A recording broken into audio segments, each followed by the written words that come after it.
दोस्तों, एक समय की बात है। भगवान गौतम बुद्ध अपने शिष्यों के साथ बैठे हुए थे और उन्हें उपदेश दे रहे थे।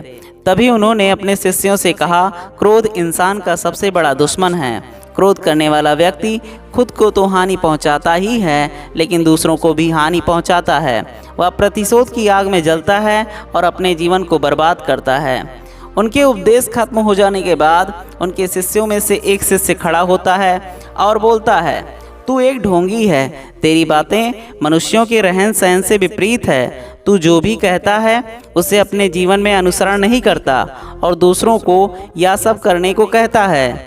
और जब उसका वह शिष्य गौतम बुद्ध को उल्टी सीधी बातें कह रहा था, तब गौतम बुद्ध ने कोई प्रतिक्रिया नहीं दी और वे शांत बैठे थे। लेकिन ऐसे में वह व्यक्ति और भी ज़्यादा गुस्सा हो गया और गुस्से में आकर उसने गौतम बुद्ध के मुंह पर थूक दिया।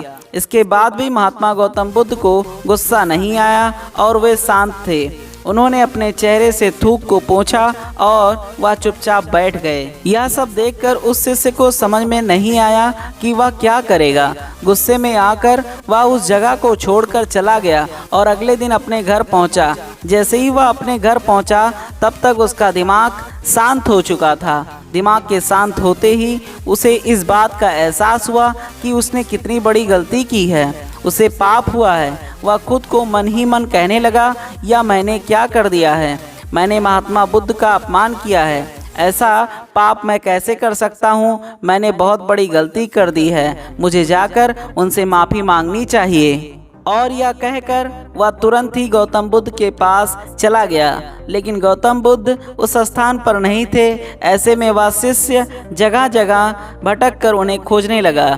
जैसे ही उसे महात्मा बुद्ध मिले तो वह उनके पैरों में गिर गया और उनसे कहने लगा, मुझे माफ़ कर दीजिए, मुझसे गलती हुई है। मैंने आपका अपमान किया है। मैंने यह बहुत बड़ा पाप किया है। यह सब देखकर गौतम बुद्ध ने उससे कहा, शांत हो जाओ। क्या बात है, मुझे बताओ, तुम कौन हो?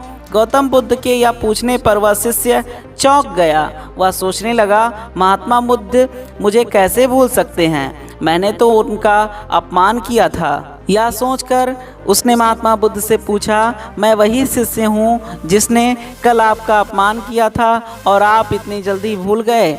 हमें कल की बातों को कल ही छोड़ देना चाहिए और अच्छा हो या बुरा उसके बारे में बार बार विचार नहीं करना चाहिए। मैं बीती हुई बातों को पीछे छोड़कर आगे चलता हूँ और ऐसा ही हम सबको भी करना चाहिए, महात्मा बुद्ध ने उस शिष्य से कहा। महात्मा बुद्ध की यह बातें सुनकर वह शिष्य और भी ज़्यादा प्रभावित हुआ और उनसे बोला, मैं आज से आपकी हर बातों को माना करूँगा। इस कहानी से हमें यह सीख मिलती है कि क्रोध करना इंसान के लिए सबसे खतरनाक है। यह मनुष्य का सबसे बड़ा दुश्मन है जो उसे बर्बाद कर सकता है। इसलिए मनुष्य को कभी भी क्रोध नहीं करना चाहिए।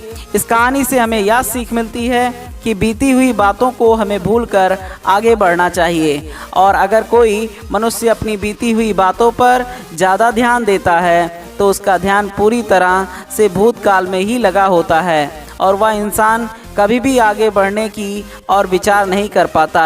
इसलिए हमेशा पुरानी बातों को छोड़कर आगे बढ़ना चाहिए और आगे की ओर सोचना चाहिए।